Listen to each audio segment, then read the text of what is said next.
the MCAT podcast, session number 173.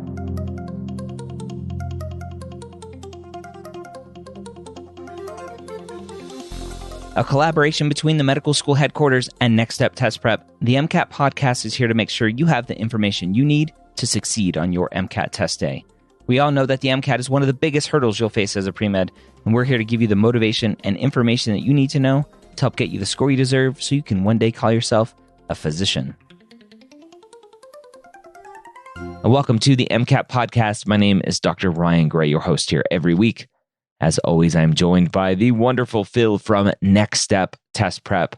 If you didn't know, Phil is also the office hours guy at Next Step Test Prep 4 out of the 5 days where you have access to live office hours through the Next Step MCAT course. I did a full review of that course at mcatcoursereview.com that you can check out. It'll redirect you to my YouTube video. Go check it out. It has a coupon code there as well. Again, that's mcatcoursereview.com. You could have access to Phil 4 days a week, a couple hours at a time. We are jumping into more MCAT stuff, fun today, just for you.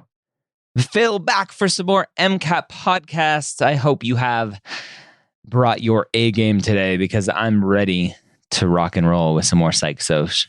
Yeah, we might need to call in some reinforcements. For me or for you?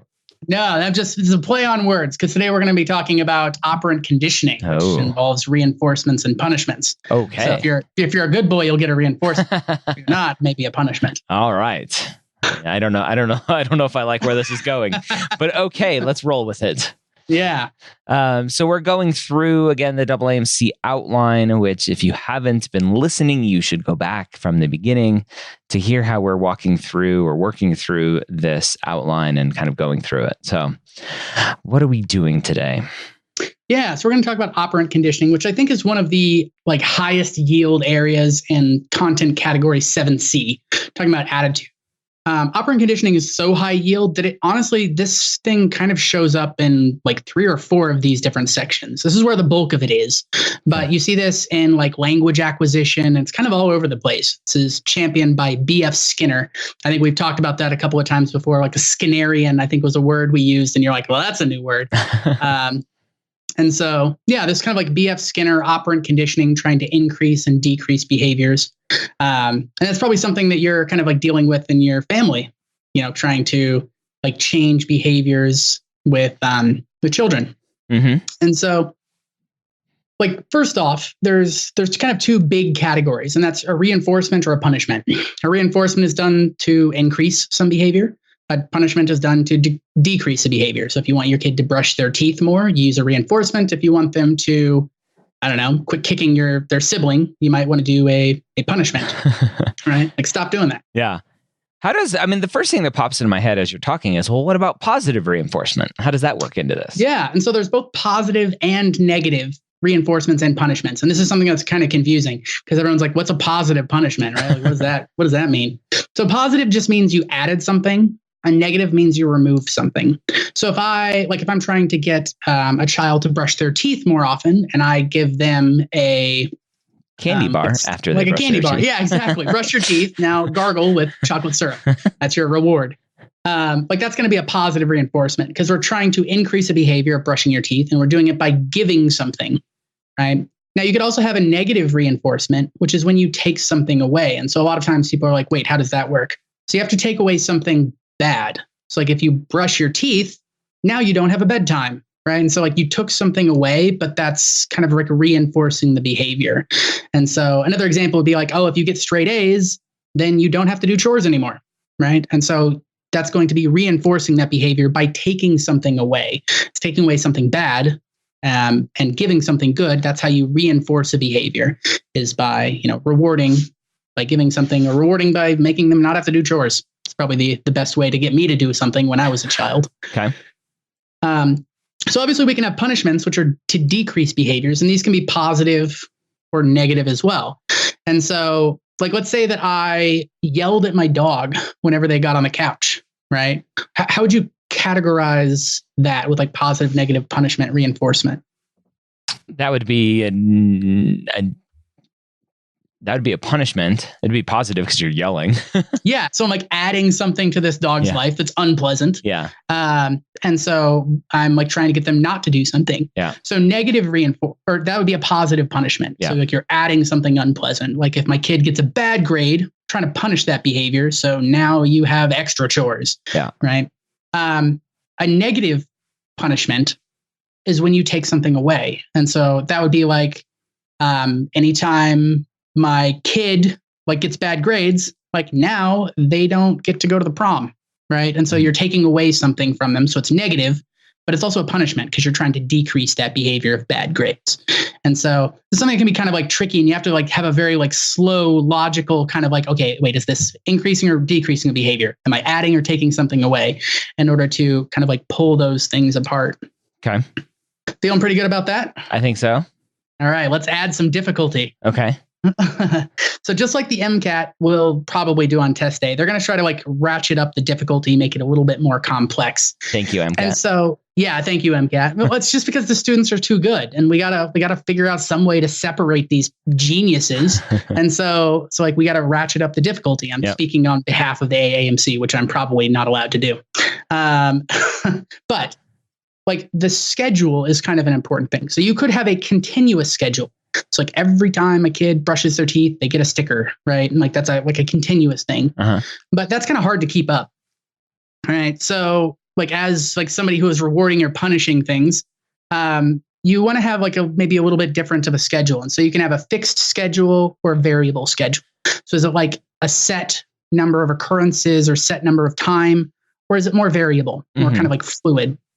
It can also be ratio based, which is based on occurrences, or interval based, which is based on time. Now, I know this is going to be very confusing. So let's kind of like going into examples, which is always the best way to do this.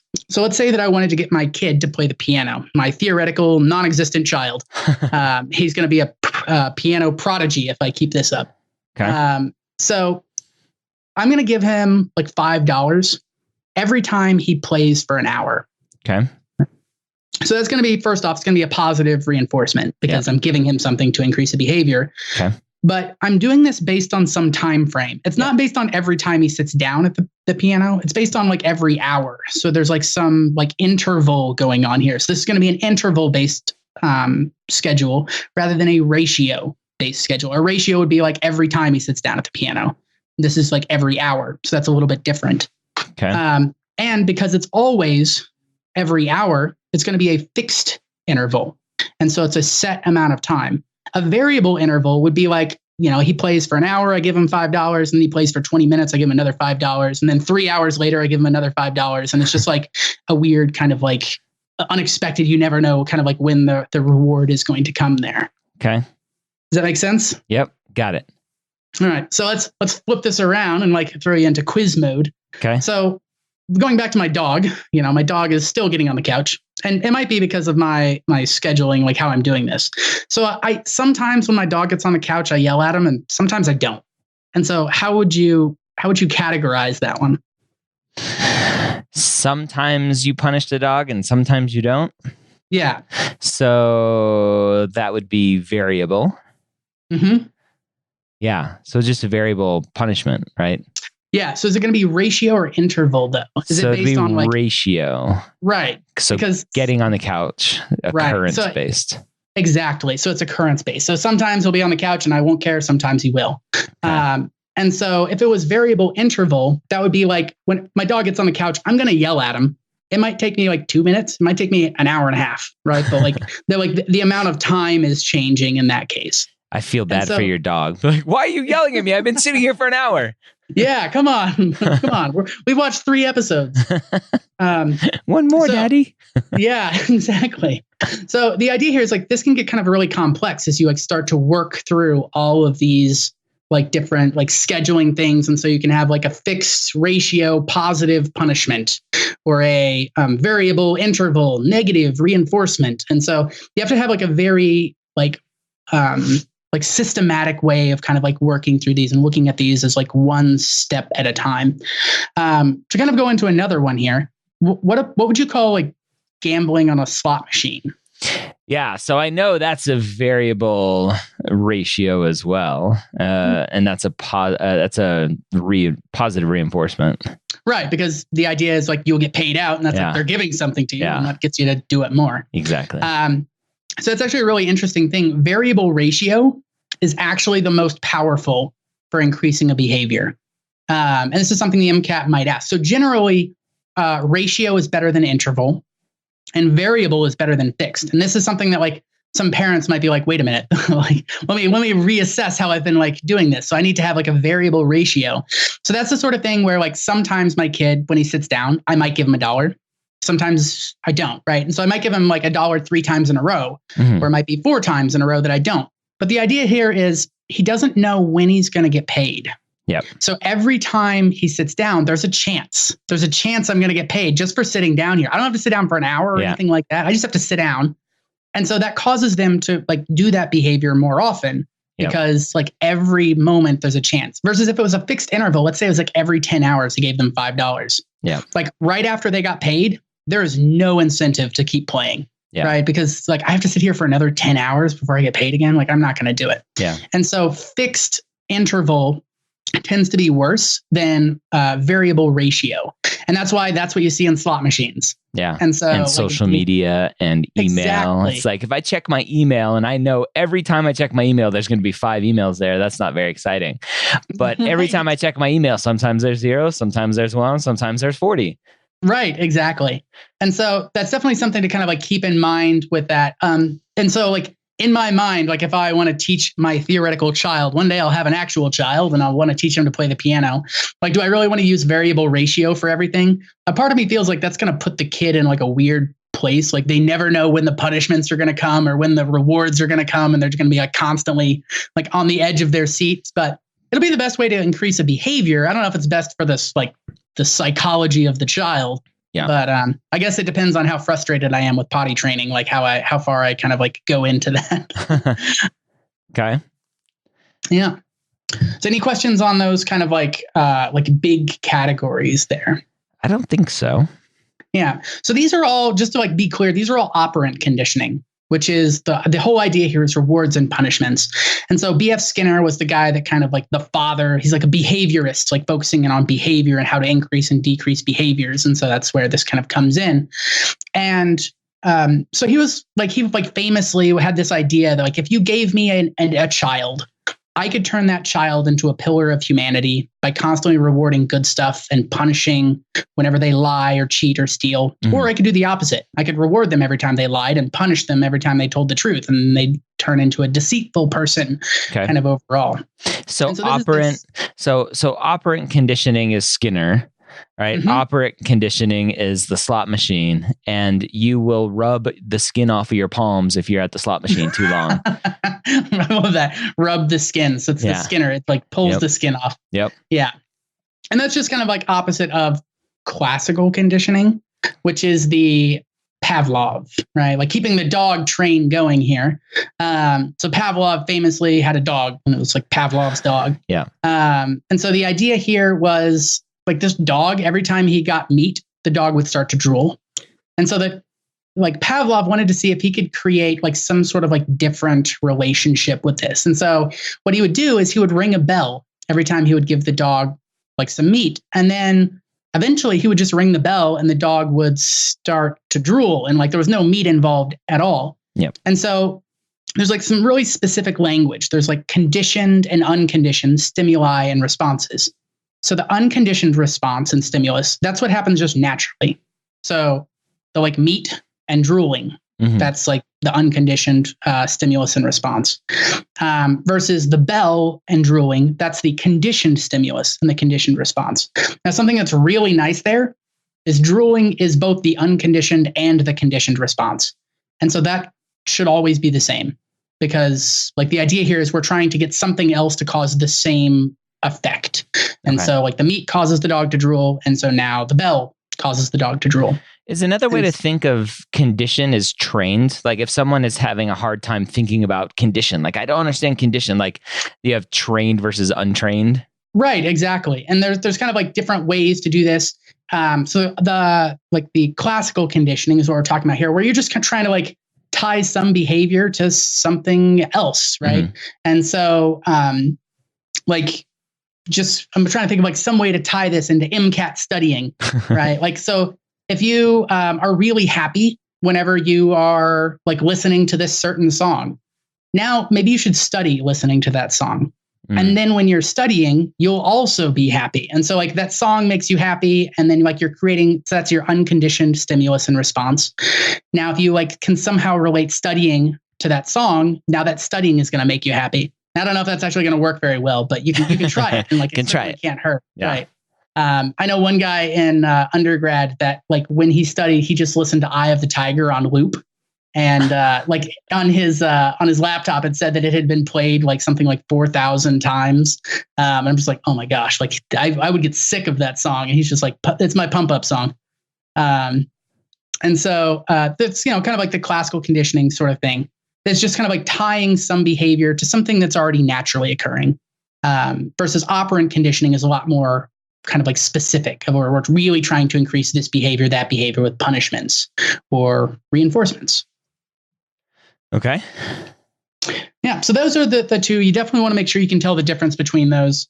As you're kind of like thinking about things, because I was kind of like trying to hint at this. So the unconditioned response and the conditioned response and the unconditioned response are always the same. So if you ever see an MCAT question where they ask you, like, based on the passage, like doing a backflip was what?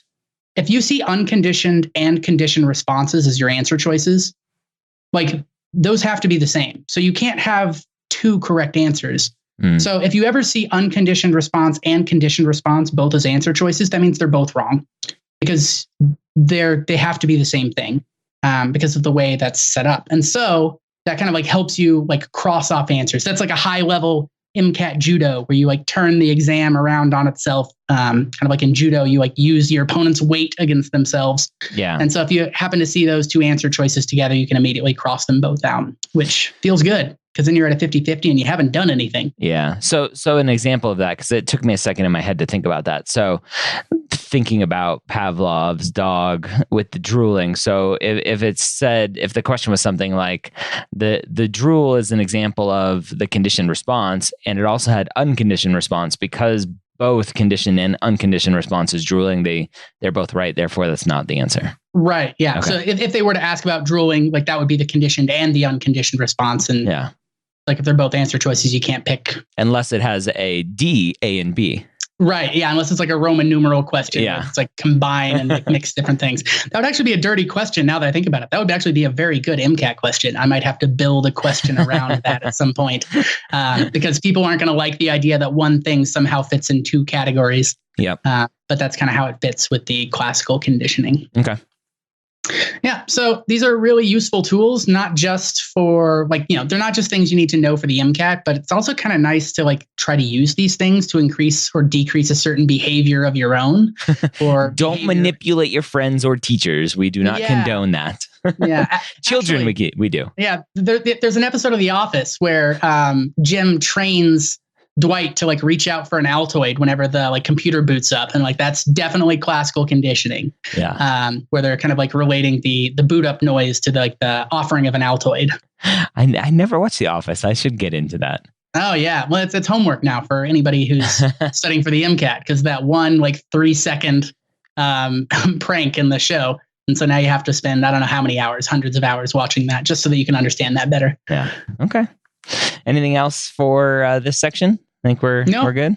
I think just being aware, trying to understand and utilize these things. Definitely make sure you can tell the difference. Like the best way to work on the operant conditioning, I think that's the more complex, like positive, negative, reinforcement, punishment, fixed variable, interval, ratio. It's very easy to get kind of like tripped up in those. And so coming up with your own examples is always the best way to kind of like work through those. And so think of something that maybe you tried to get somebody to do or stop doing, or something that your parents did to try to get you to start or stop doing something, and try to figure out kind of like what category that fit into. All right. So there you have it. Some more MCAT prep for you. Some more MCAT knowledge coming your way. Hopefully that was helpful to help you maximize your score on the MCAT. Again, go check out the MCATcoursereview.com that I have. It's a video on YouTube that I did a review of their course, and there's a coupon code there as well. Again, mcatcoursereview.com. Hope you have a great week. We'll see you next time here on the MCAT Podcast.